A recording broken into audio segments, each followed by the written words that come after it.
This video will discuss general genetic mutations that can lead to a cancerous growth of cells in an organism. As demonstrated in this diagram, cancer is often not caused by one genetic mutation alone, but the accumulation of different genetic mutations over time. So first, what is cancer? Cancer is essentially unchecked cell division. Cancer has the potential to spread to other parts of the body from where it originates, making it an extremely deadly disease. Cancer is said to be caused by accumulated damage to the genes and/or exposure to carcinogens. It has been demonstrated that a poor diet can result in an increased risk of cancer later in life. However, cancer can also be inherited through genetics, as certain gene mutations increase one's risk of getting cancer. Knudson's multi-step model of cancer, otherwise known as the Knudsen hypothesis, this multi-step model, first formulated by Alfred Knudsen, states that most genes require at least two mutations to cause a phenotypic change, or cancer. One example of this model is shown clearly with retinoblastoma, a tumor of the retina.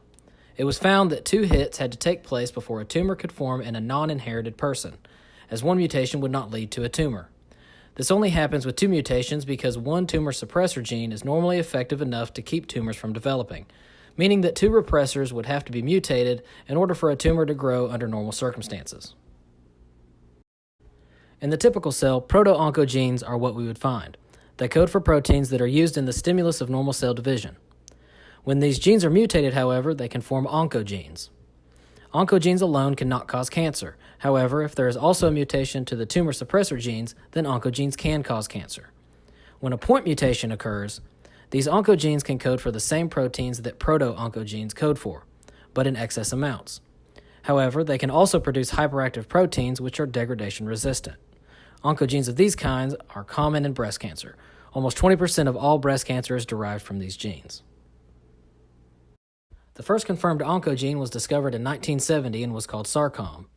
The first oncogene was not discovered in a human, rather it was in a chicken retrovirus. Experiments demonstrated that sarcoma was the oncogene of the virus. Then, 6 years later, it was finally proven that oncogenes were the result of mutated proto-oncogenes, and that they were found in humans. Doctors Michael Bishop and Harold Farmas were awarded Nobel Prizes for this finding. As you can see in the illustration, cancer-causing agents make the normal proto-oncogene become an active oncogene inside the normal cell. Once this happens, the oncogene can produce cancer cells under certain conditions.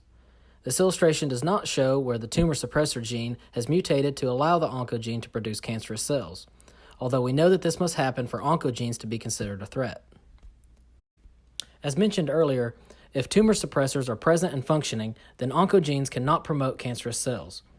These suppressors work by inhibiting cell division through proteins. Suppressors become defective when they are mutated, resulting in a loss of control of cell division, producing cancer. There are different suppressors for each stage of the cell cycle, each vital in the prevention of cancer from oncogenes.